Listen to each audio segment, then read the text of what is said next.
네, 2025년 3월 14일입니다. 프로젝트 진행 상황을 겸해서 AI 산업에서 AI, 중국 AI죠. 중국의 AI 산업이 미국을 초월한 중국의 AI 기술이 미국을 초월한 구조적 이유를 간단히 좀 얘기를 하려고 그래요. 요거 이 얘기를 하는 이유가 이게 우리 팀 지피터가 지금 추진하고 있는 지금 진행하고 있는 프로젝트랑 상당히 또 관련이 있기 때문에 말씀을 드리는 겁니다. 중국의 AI 기술이 미국을 초월한 이유는 1 더하기 1은 이기 때문입니다. 간단히 말하자면 똑같이 중국과 미국이 같이 10명씩 엘리트를 매년 배출한다고 가정합시다. 배출. 매년 똑같이 매년 엘리트를 10명씩 배출. 순서를 이렇게 적는 것이 조금 더 문법에 맞겠죠. 제가 이렇게 문법에 맞춰서 글을 쓰려고 지금 노력하는 이유가 요즘 제가 프롬프트를 계속 작성하고 있어요. 프롬프트 작성하다 보니까 글 작성할 때 물론 영어로 작성하긴 합니다만은 아주 주어 동사 목적어를 깨끗하게 적어야지 LLM 모델이 잘 이해를 하더라고요. 자, 똑같이 배출한다고 가정했을 때 이 경우 미국의 경우는 봅시다. 미국은 그 중에서 절반 5명은 판검사 의사로 빠지고 나머지 5명이 이제 과학기술 기술로 빠지는 거예요. 근데 중국 같은 경우는 어떻게 되나요? 중국은 10명이라고 한다면 그 중에서 판검사로 빠지는 경우는 한 명입니다. 한 명이 판검사와 의사가 되는 것이고 나머지 9명이 과학기술관. 이 구조적 차이점이에요. 그럼 왜 미국은 이렇게 판검사나 의사로 가는 경우가 많고 중국은 적으냐? 그것도 이유가 있죠. 그 이유는 한국을 보면 알 수 있어요. 한국은 어떻게 되나요? 한국도 똑같이 예를 들어서 한국, 중국, 미국 다 똑같이 합니다. 한국, 중국, 여기 똑같이 한다 그러면 한국은 9명이 판검사 의사가 되고 그죠? 나머지 한 명만 과학기술. 왜 그러냐? 그게 사회 구조가 그렇단 말이에요. 구조예요. 그리고 이 구조는 바뀌지가 않습니다. 바뀔 수가 없어요. 사회적 어떤 시스템 체제라고 하는 것은 한번 세팅되고 나면 바뀌기가 쉽지가 않아요. 그거는 정말 그야말로 혁명적인 뭐가 있지 않고는 바뀌지가 않습니다. 이게 구조적인 이유예요. 그러니까 일단 숫자에서도 중국이 9명 비율이 제일 많죠. 그러니까 90% 미국은 50%, 한국은 10%. 뭐 정확한 숫자는 아닙니다. 어림잡아서 얘기하는 거예요. 자, 그런데 모집단, 그러니까 모집합이 서로 다르단 말이죠. 중국은 어떻게 되나요? 중국은 14억 인구. 그리고 중국은 3억, 미국은 3억 인구. 한국은 4,500만, 0.45억 인구죠. 그러니까 일단 모집합에서도 중국이 압도적이고, 그렇죠? 비율에서도 압도적이죠. 인구만 따지자 그러면은 인구가 이미 몇 배인가요? 30배가 되죠. 인구는 30배고 그리고 비율은 9배. 그러니까 한국보다 39, 27, 270배를 더 많은 엘리트들, 과학기술 인력을 양성하고 있는 거잖아요. 한국보다 270배입니다. 중국이. 미국보다도 현지 많죠. 그러니까 이게 구조적인 이유입니다. 이게 중국의 AI 기술뿐만 아니라 모든 산업이 다 중국을 다 뛰어넘었거나 이미 다 뛰어넘었거나 거의 초월하기 직전인 상태에 와 있어요. 2025년. 그럼 이 얘기를 왜 하느냐? 그럼 한국은 미국보다도 많이 좀 뒤처져 있는 거고 중국하고는 말 그대로 넘사벽으로 그 격차가 앞으로 벌어질 거란 말이에요. 지금 추세로만 본다 그러면은 넘사벽으로 계속해서 벌어질 수밖에 없습니다. 이게 이게 이게 객관적인 겁니다. 이거 그 이유는 그냥 1 더하기 1은 2기 때문에 그런 거예요. 뭐 1 더하기 1은 2잖아요. 그죠? 그런데 이런 얘기를 하면은 아우 뭐 당신 조선족이냐 뭐냐 중국 간첩이냐 뭐 그런 얘기를 하는데 그만큼 한국 사람들의 지능이 참 지능이 인구의 한 50% 정도는 지능이란 것 자체가 없는 사람들이에요. 자, 이 얘기를 하는 이유는 그렇다면 한국의 미래는 뭐가 있느냐는 건데, 우리는 LLM 다음 단계를 해야 된다는 거예요. LLM 다음 단계가 뭐냐니까 LLM의 다음 단계를 해야 됩니다. LLM 다음 단계는 AI 에이전트예요. 그렇죠? 제가 이거 대표적인 경우가 이제 마누스였잖아요. 마누스. LLM은 챗 GPT. 챗 GPT. 역사의 한장을 열었죠. 이게 2017년 이거. 그리고 2025년 마누스. 그럼 AI 에이전트 다음 그 다음 단계. 얘가 자동차라고 얘기한다 그러면은 자동차. 그러면 얘는 자율주행 기술이에요. 자율주행 기술. 그 다음 단계는 팡이라고 제가 얘기를 했었죠. 팡은 뭐예요? 이건 2025년 지금 당장입니다. 그리고 얘는 팀 주피터가 우리가 하고 있어요. 전 세계적으로 팀 주피터만 하고 있습니다. 이게 뭐냐? 국가 자동화죠. 국가 자동. 지금 이제 마누스가 나와서 와, 마누스 너무 기술 좋다, 너무 신기하다 막 하면라고 하면서 유튜브에 영상들이 지금 뭐 여러 수십 개 올라와 있죠. 와, 너무나 신통방통한 기술이구나, 이걸 이렇게 써도 되고 저렇게 써도 되는구나 라고 얘기를 하고 있는데, 이 마누스를 가지고 진짜 구체적으로 뭘 할 것인지를 알고 있는 사람들은 아무도 없습니다. 단 한 명도 없어요. 마누스를 만든 사람들도 몰라요. 그건 제가 얘기할게 지금. 마누스를 뭘 하느냐 하니까, 마누스는 국가 자동화를 하는데 써야 돼. 마누스는 국가 자동화 용 도구입니다. 국가 혹은 사회 자동화. 이게 무슨 말이냐 하니까, 지금 유튜브에 들어와서 마누스를 쓰는 사람들, 마누스가 베타 버전, 베타 테스트만 쓸 수 있잖아요. 저도 지금 사용권이 없어서 써보질 못하고 남들이 쓴 것만 보고 있는데, 유튜브에서 지금 올라가 있는 것들 보시면은 전부 다 100% 예외 없이 사례, 100%의 사용, 적용 사례를 보면은 100은 개인용이 개인 혹은 기업의 업무 자동화, 혹은 개인의 어떤 AI 비서, 이런 용도로만 지금 쓰고 있는 거예요. 100%가. 그런데 생각을 해보면은 이것도 1 더하기 1은 인데, 아무리 기업은 뭐예요? 기업은 국가에 소속됩니다. 국가 및 사회에 소속된 세포 단위예요. 사회에 소속된 하나의 세포입니다. 하나의 기업, 어느 한 기업. 그렇죠? 만약에 국가를 자동화한다고 가정합시다. 국가를 자동화한다는 게 어떤 의미인지 좀 감이 안 오겠지만은, 우리 팀 주피터가 올해 이번 달에 해요. 이달 말까지 다 합니다. 이달 말까지 다 하니까 하는 거 보시면은 이해가 되실 거예요. 국가를 자동화한다면은, 그러면은 그 속에 있는 개인이나 혹은 기업의 자동화는 무의미하지. 내가 아무리 내가 있는 기업, 예를 들어서 얘기를 해볼게요. 그죠?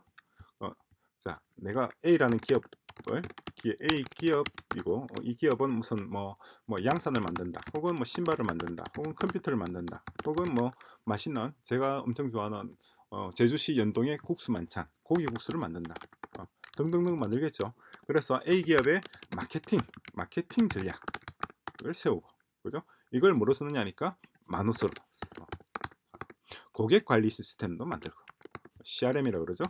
CRM. 마누스를 써서 CRM도 만들고, 고객 관리, 그리고 마누스를 써서 ERP도 만들어서 전사적 자원 관리로 일하죠. 등등등등등 하는 거예요. 이렇게 쭉쭉쭉 이메일도 관리하고 이렇게 구성을 해서 최고의 가장 효율적인 기업을 만들었다. 가장 효율적인 기업을, 기업 운영 메커니즘을 구성했다고 가정합시다. 운영 방식을 도출한 거예요. 마누스를 썼어. 그죠? 잘했죠? 훌륭했죠? 지금 유튜브에 올라와 있는 것들이 다 이런 것들이에요. 다 이런 것들입니다.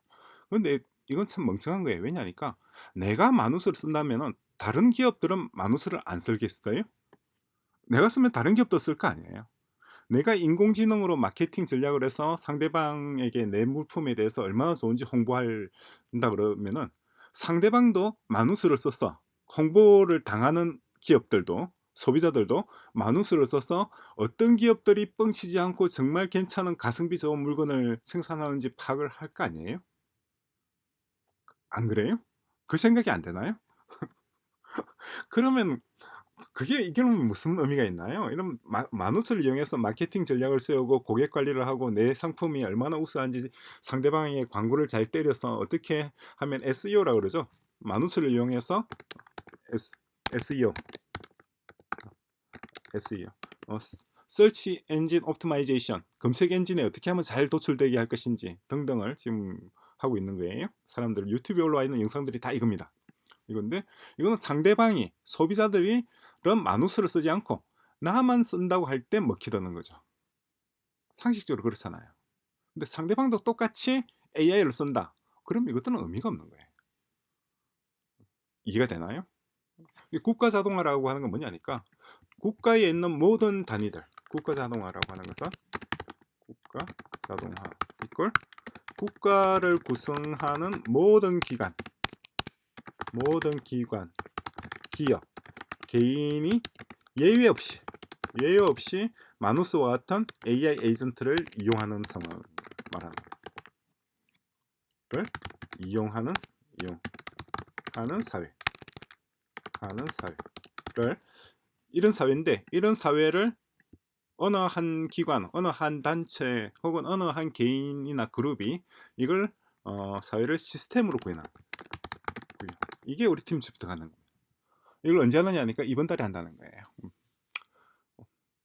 좀 시간이 빡세긴 한데 이번 달 말까지는 얼추 다 나올 것 같아요. 지금 14일이잖아요. 3월 14일이니까 3월 31일까지 15일, 16일, 17일 남았네요. 17 정도면 충분히 나옵니다. 이런 시스템입니다. 이게 국가 자동화입니다. 그러니까 이 마누스라고 하는 것은 지금 유튜브에 나와 있는 사람들이 하고 있는 건 다 엉터리. 이 마누스를 만든 사람들도 이런 그런 그게 마누스라고 하는 게 그렇게 써야 된다는 걸 모르고 있는 것 같아요. 그리고 어, 예전에 LLM 만든 사람들, 오픈 AI나 혹은 뭐 그록이나 뭐 마이크로소프트의 파이나 퍼플렉스티나 이런 사람들, LLM을 만든 사람들도 이 LLM이라고 하는 것은 이런 AI 에이전트를 만드는데 쓰인다는 걸 모르고 있는 것 같아요. 마치 자동차 회사들이 자율주행 기술이라는 것을 전혀 상상하지 못하고 어떻게 하면 좋은 자동차를 만들 것인가만 두고 어떻게 하면 엔진의 효율을 높일 것이고 어떻게 하면 차의 디자인을 잘하고 어떻게 하면 어떤 승무원들 타고 있는 사람들의 안전도를 높일 것인가만 수십 년 동안 100년 동안만 그 생각을 했지. 그중에 여기다 자율주행 기술을 입히면은 전혀 새로운 뭐가 된다는 생각을 한 사람은 앨런 머스크밖에 없죠. 딱 한 명이잖아요. 그죠? 앨런 머스크가 그 생각을 한 거고 그래서 이제 그 생각이 널리 퍼져나간 거잖아요. 마찬가지 마누스라고 하는 것은 국가 자동화에 쓰이는 도구지 개인이나 기업이 쓸 수 있는 써봤자 아무런 의미가 없는 도구라는 얘기를 하는 사람은 아마 전 세계에서 저밖에 없을 겁니다.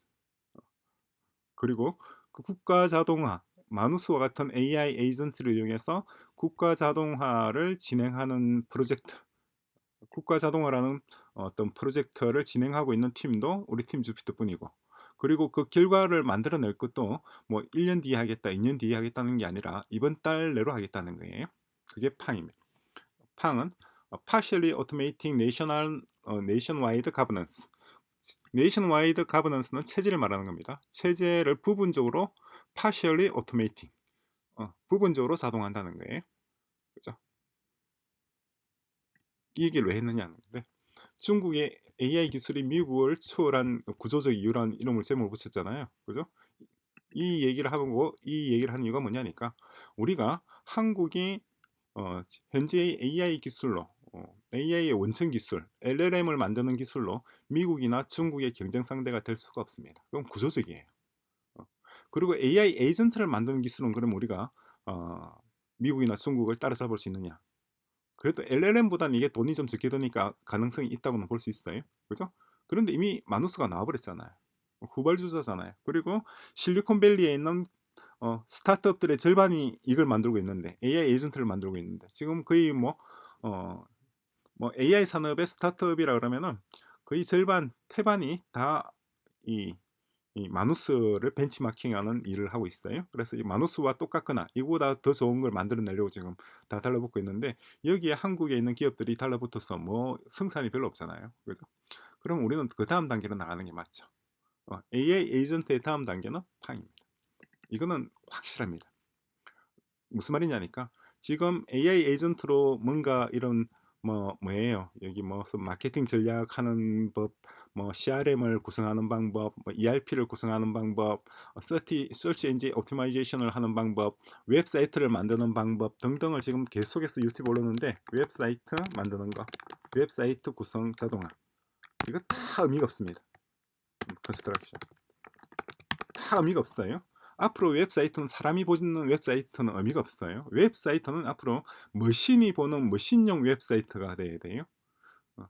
무슨 말이냐니까 내가 지금은 어떻게 한단 말이야. 지금은 비행기표를 끊으려고 한다면은 제주항공 우리가 주로 이용하는 것이 저가 비용사인 제주항공을 쓰고 있어요. 저도 그렇고 제 주변 사람들도 다 그러는데 에어부산 웹사이트에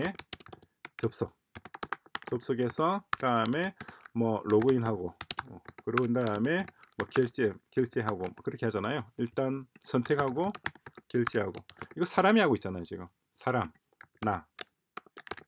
사람이 이렇게 하고 있는데 불과 올해 중으로 이제 더 이상 사람이 아니라 이게 에이전트로 바뀔 거예요.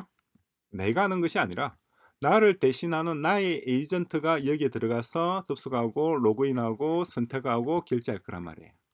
그죠? 그럼 웹사이트 자체가 지금 마누스를 이용해서 멋진 웹사이트를 만든다는 게 무슨 의미가 있느냐는 거죠. 그거는 사람이 보는 웹사이트를 만드는 거잖아요. 앞으로 웹사이트는 사람이 보는 게 아니란 말이에요. 머신이 보는 웹사이트를 만들어야 돼요. 머신이 이용자가 되고 머신과 머신들 간의 소통을 위한 수단이 웹사이트가 되는 거죠. 그게 국가 자동화입니다. 그러니까 국가 자동화라는 것은 모든 것 어느 한 국가를 구성하는 입법, 사법, 행정을 포함하는 정부 기능과 국가 자동화라고 하는 것은 뭐냐? 우리가 구성하고 있는 팀 주피터가 진행하고 있는 판 여기에 대한 자세한 내용은 필KR이라고 하는 건데 KR FIIL.KR이라는 사이트에다 정리를 하고 있어요. 거진 정리 다 했으니까 들어서 내용을 볼 수가 있습니다. 국가 자동화라는 것은 국가를 구성하는 모든 것을 새로 제조하는 것, 새로 리스트럭처링 하는 겁니다. 국가를 구성하는 다른 말로 얘기하면은 가치를 생산하는 일련의 정형화된 양식, 정형적인 양식화된 양식 이걸 체제라고 얘기를 하잖아요. 체제. 그죠? 구성하는 모든 요소로 간다면 기관이나 기업이나 개인이나 단체나 이걸 이제 요소로 표현하는 거죠. 국가를 구성하는 모든 요소를 원점에서 재설계. 원점에서 재설계한다 그러면은 예를 들어서 기존의 자동차를 다 자율주행 차량으로 바꾼단 말이에요. 자동차. 사람이 운전하는 자동차를 예를 들어서 화석 연료를 휘발유 자동차를 할까요? 휘발유 자동차를 사람이 운전하는 휘발유 자동차를 이걸 전기 자동차 그러니까 풀 셀프 드라이빙 방식의 EV로 바꾼다. 그렇게 되면 어떻게 되나요? 그러면 법도 바뀌어야 되고 도로도 바뀌어야 되고 신호등도 바뀌어야 되고 모든 것이 다 바뀌어져야 돼요. 그죠? 그러니까 국가 자동화라는 것은 국가를 구성하는 특정한 요소 어느 한두 요소를 새로 재설계하는 것이 아니라 모든 것 처음부터 끝까지 그러니까 칫솔, 치약, 화장실 변기부터 국가 자동화라는 것은 다시 한번 정의를 하자면은 국가 자동화 팀 GPT의 팡 프로젝트입니다. 팡 프로젝트는 국가를 구성하는 치약, 칫솔, 변기부터 시작해서 법원이라든가 의회라든가 병원이라든가 학교라든가 등등 이 모든 것을 새로 구성하는 데 있어서 가장 핵심적인 두 가지 기술 얘기하자면은 AI와 오픈해시라는 기술을 AI와 오픈해시 AI는 뭔지 아시겠지만 오픈해시가 뭔지 잘 모르겠죠. 오픈해시라고 하는 것은 모든 데이터가 참이라는 것을 보장하는 기술적 장치입니다. 일종의 블록체인이에요. 그죠? 이런 형식으로 해서 새로이 구성하는 건데 그럼 이게 실제 대한민국에 적용할 수 있느냐 하면은 절대로 적용할 수가 없어요. 아무리 좋은 시스템을 만들어낸다 하더라도 우리가 이번 달에 팀 주피터가 팡 프로젝트를 이번 달에 어떤 가시적인 성과를 낼 거예요. 여러분들이 보고 실제로 눈으로 확인할 수 있는 그런 시스템을 도출합니다. 그렇다 하더라도 이걸 한국에 적용할 수는 없어요. 한국의 법원을 하루아침에 인공지능 법원으로 바꾸고 한국의 병원을 하루아침에 AI 의사가 근무하는 방식으로 바꾸고 이건 안 된단 말이에요. 그러니까 신도시를 건설해서 AI 신도시를 건설해서 거기다 한 급에 다 집어넣자는 겁니다. 근데 AI 신도시를 그냥 아무것도 없는 신도시를 만드는 것보다는 뭔가 특화된 게 좋죠. 어떤 특정 산업 가치를 생산할 수 있는 뭔가 있는 그죠? 특정 산업에 특화된 것이 바람직하잖아요. 그래서 AI 교육 도시를 구성하겠다는 겁니다. 이 생각을 언제 했느냐? 무려 6년 전에 혹은 7년 전에 요걸 짓자고 준비를 하자고 해서 얘기를 했고, 그리고 지금 지난 한 5년 6년 동안 쉬지 않고 준비했던 결과입니다. 그리고 이것은 원래는 저희가 2030년경에 이게 가시화될 수 있지 않을까 했는데 우리가 생각했던 것보다도 훨씬 빨리 너무나 좋은 도구들, 대표적인 것이 딥시크와 마누스죠. 그죠? 너무나 좋은 도구들이 막 쏟아져 나오는 관계로 예정보다도 훨씬 빨리 5년 정도 더 빨리 2025년 올해 이 모든, 그러니까 뭐라고 해야 되나요? 모든 것을 완성한다기보다는 가시적으로 누구나 눈으로 보고 손으로 만져볼 수 있는 어떤 가시적인 성과를 내는 것을 올해로 2025년으로 5년을 앞당겨 거예요. 자, 이렇게 해서 간단하게 프로젝트 진행 상황하고 중국의 AI 기술이 미국을 초월한 구조적인 이유 서로 연결해서 말씀을 드렸습니다.